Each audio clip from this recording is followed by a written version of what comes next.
الحمد لله وحده، والصلاة والسلام على من لا نبي بعده. أما بعد فأعوذ بالله من الشيطان الرجيم. بسم الله الرحمن الرحيم.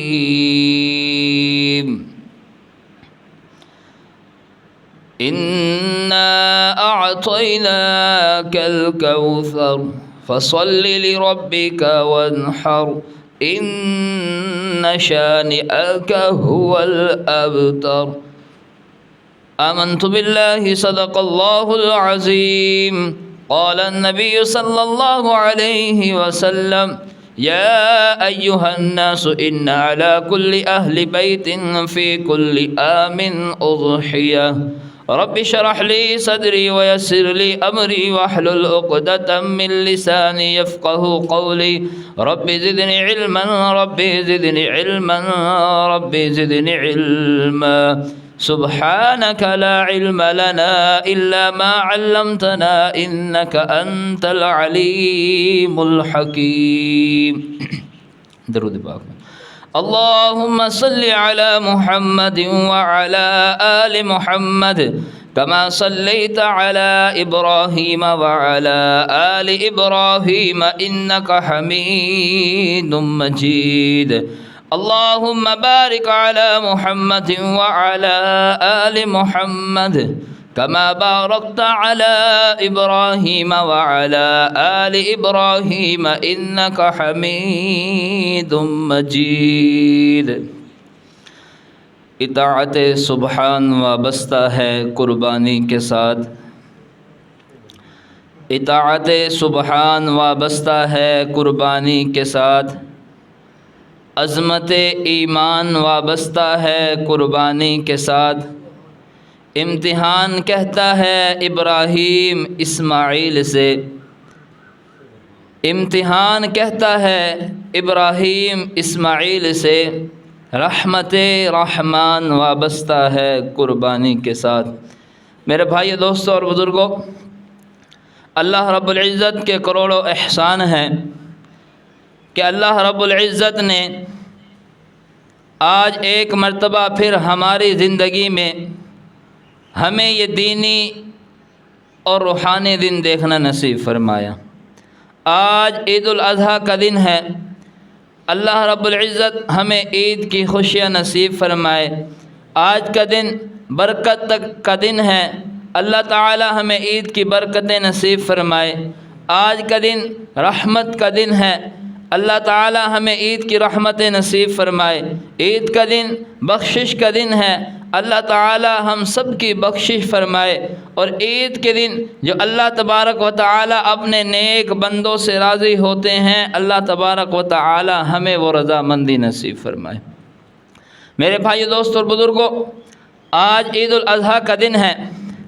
آج کے دن پورے عالم اسلام کے اندر حضرت ابراہیم علیہ السلام کی سنت کو زندہ کیا جاتا ہے. حضرت ابراہیم علیہ السلام کی سنت کو ادا کیا جاتا ہے. اور یہ صرف حضرت ابراہیم علیہ السلام کی سنت ہی نہیں، بلکہ میرے اور آپ کے پیارے نبی حضرت محمد مصطفیٰ احمد مجتبیٰ سرکار دو عالم صلی اللہ علیہ وسلم کی بھی سنت ہے. حضرت انس بن مالک رضی اللہ تعالی عنہ بیان کرتے ہیں کہ نبی علیہ السلام جب مدینہ منورہ میں تھے تو اپنے دستے مبارک سے مینڈوں کی قربانی کیا کرتے تھے. اور اسی طرح حضرت عبداللہ ابن عمر رضی اللہ تعالی عنہ بیان کرتے ہیں کہ نبی علیہ السلام 10 سال مدینہ منورہ میں رہے تو نبی علیہ السلام مسلسل ہر سال اپنے دست مبارک سے قربانی کیا کرتے تھے. حضرت زید بن ارقم رضی اللہ تعالی عنہ بیان کرتے ہیں کہ ایک مرتبہ صحابہ کرام کا مجمع تھا. حضور علیہ السلام تشریف فرما تھے کہ صحابہ کرام نے عرض کی، پوچھا کہ اللہ کے رسول صلی اللہ علیہ وسلم قربانی کی کیا حقیقت ہے؟ قربانی کی کیا حقیقت ہے؟ تو نبی علیہ السلام نے ارشاد فرمایا کہ قربانی تمہارے ابا حضرت ابراہیم علیہ السلام کی سنت ہے. صحابہ کرام نے پھر عرض کی کہ اللہ کے رسول صلی اللہ علیہ وسلم اگر ہم قربانی کریں گے تو ہمیں اس میں کیا اجر ملے گا، ہمیں کیا منافع حاصل ہوگا، ہمیں کیا فائدہ حاصل ہوگا؟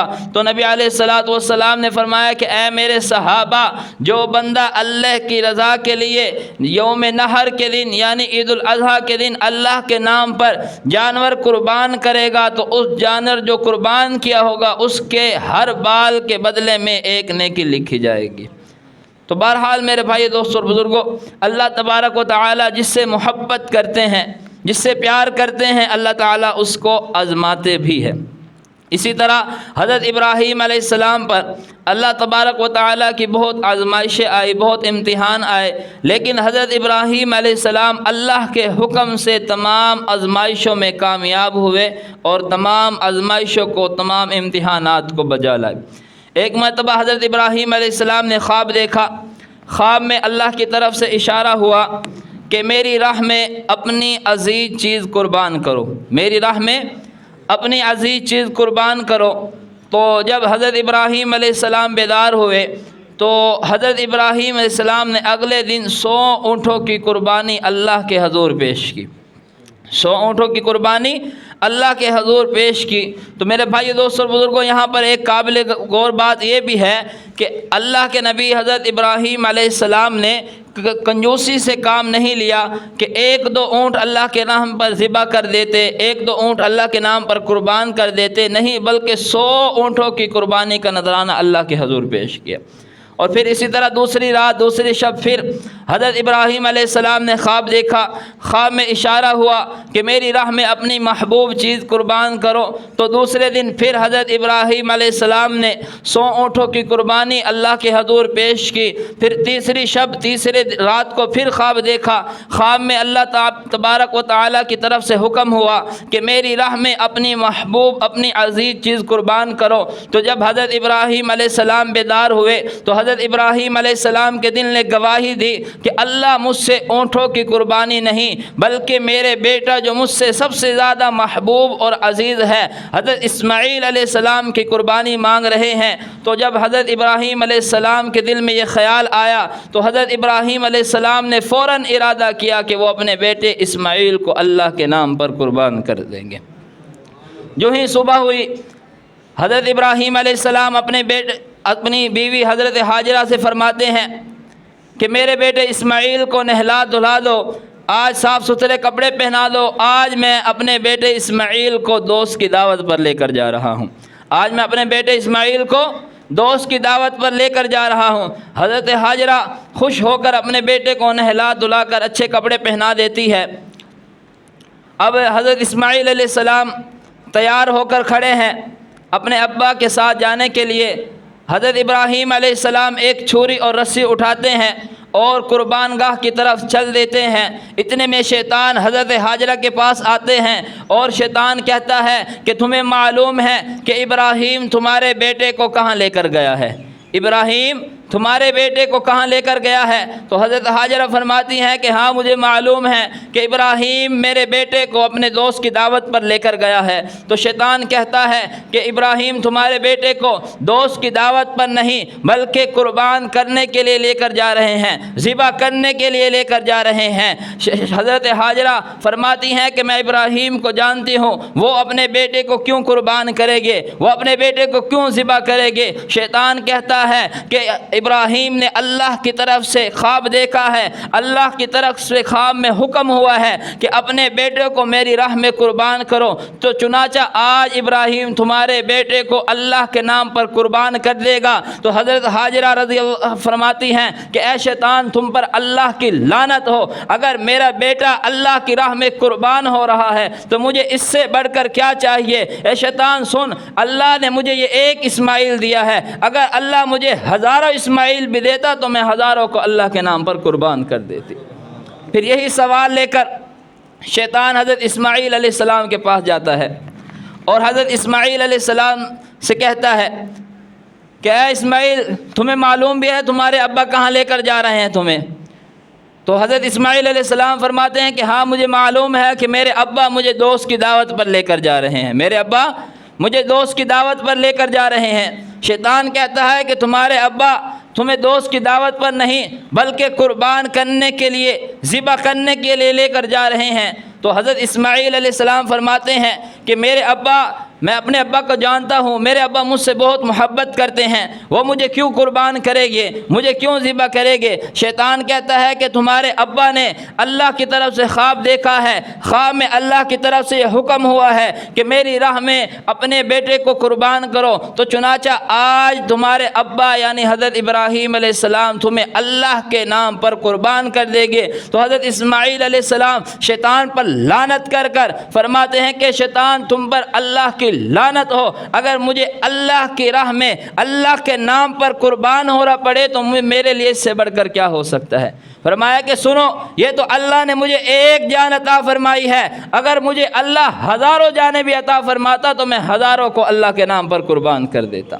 پھر یہی سوال لے کر شیطان حضرت ابراہیم علیہ السلام کے پاس جاتا ہے کہ تم اپنے بیٹے کو کیوں قربان کر رہے ہو، اور تمہیں کیا معلوم ہے کہ تمہاری قربانی اللہ کی بارگاہ میں قبول ہوگی یا نہیں؟ تو اتنے میں حضرت ابراہیم علیہ السلام شیطان پر لعنت کر کر شیطان کو پتھر مارتے ہیں۔ آج بھی وہ جگہ موجود ہے جہاں ہزاروں لوگ شیطان کو پتھر مارتے ہیں پھر آگے بڑھتے ہیں۔ چنانچہ چلتے چلتے حضرت ابراہیم علیہ السلام اپنے بیٹے اسماعیل علیہ السلام سے فرماتے ہیں کہ اے میرے بیٹے، میں نے اللہ کی طرف سے خواب دیکھا ہے، اللہ کی طرف سے مجھے حکم ہوا ہے کہ میری راہ میں میرے نام پر اپنے بیٹے کو قربان کرو، تو چنانچہ آج میں تمہیں اللہ کے نام پر قربان کر دوں گا۔ حضرت اسماعیل علیہ السلام فرماتے ہیں یا ابت افعل ما تؤمر ستجدنی ان شاء اللہ من الصابرین، کہ اے ابا جان، آپ کو جو حکم ملا ہے آپ اس کو کر گزریے، انشاء اللہ من الصابرین، اگر اللہ نے چاہا تو آپ مجھے صبر کرنے والوں میں پائیں گے۔ تو حضرت ابراہیم علیہ السلام اپنے بیٹے کو لے کر قربان گاہ پہنچ جاتے ہیں۔ حضرت اسماعیل علیہ السلام کے ابا حضرت ابراہیم علیہ السلام اپنے بیٹے کے ہاتھ پاؤں رسی سے باندھ دیتے ہیں، اور پھر حضرت اسماعیل علیہ السلام اپنے ابا سے گزارش کرتے ہیں، عرض کرتے ہیں کہ ابا حضور آپ بوڑھے ہیں اور مجھ سے بے پناہ پیار کرتے ہیں، جب میرا گلا کٹے گا تو آپ مجھے دیکھ نہیں پائیں گے۔ ابا حضور میں گزارش کرنا چاہتا ہوں کہ پہلے آپ اپنی آنکھوں پر پٹی باندھ لیجئے پھر مجھے ذبح کیجئے۔ چنانچہ حضرت ابراہیم علیہ السلام اپنی آنکھوں پر پٹی باندھ لیتے ہیں، اور پٹی باندھ کر چھری کو گلے کے حضرت اسماعیل علیہ السلام کے گلے کے قریب کر کر آسمان کی طرف دیکھ کر فرماتے ہیں کہ یا اللہ، یہ تو نے مجھے ایک اسماعیل دیا ہے، اگر تو مجھے ہزاروں اسماعیل بھی دیتا تو میں ہزاروں کو تیرے نام پر قربان کر دیتا، تاکہ یہ بات واضح ہو جاتی کہ ابراہیم کے دل میں اپنے بیٹے سے زیادہ اللہ کا عشق، اللہ کی محبت موجود ہے۔ یہ کہہ کر حضرت ابراہیم علیہ السلام چھری پھیرنے لگتے ہیں کہ اتنے میں اللہ تبارک و تعالی حضرت جبرائیل علیہ السلام کو حکم دیتے ہیں کہ اے جبرائیل، جاؤ جنت سے خوبصورت جانور اسماعیل کی جگہ پیش کرو، ابراہیم اپنے امتحان میں کامیاب ہو گیا ہے۔ ادھر ابراہیم چھری چلا رہے ہیں، جب خون گلا کٹ جاتا ہے، خون بہتا ہے تو اللہ تعالیٰ کا شکر ادا کرتے ہیں، اور جو ہی آنکھوں سے پٹھی کو جدا کرتے ہیں کیا دیکھتے ہیں کہ حضرت اسماعیل علیہ السلام کی جگہ جنت کا ایک خوبصورت جانور قربان ہو چکا ہے، اور اسماعیل علیہ السلام صحیح سلامت ان کے ساتھ کھڑے ہیں۔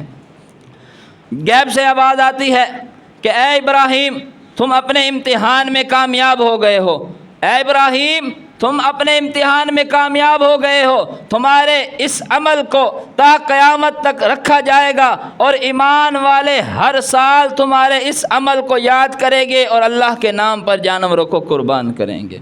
تو میرے بھائی، دوستوں اور بزرگوں، جس طرح ہر عبادت اللہ تعالیٰ کے لیے کرنی ہے، اسی طرح قربانی بھی اللہ تبارک و تعالیٰ کی رضا کے لیے کرنی ہے۔ اللہ تعالیٰ قرآن میں فرماتے ہیں قل ان صلاتی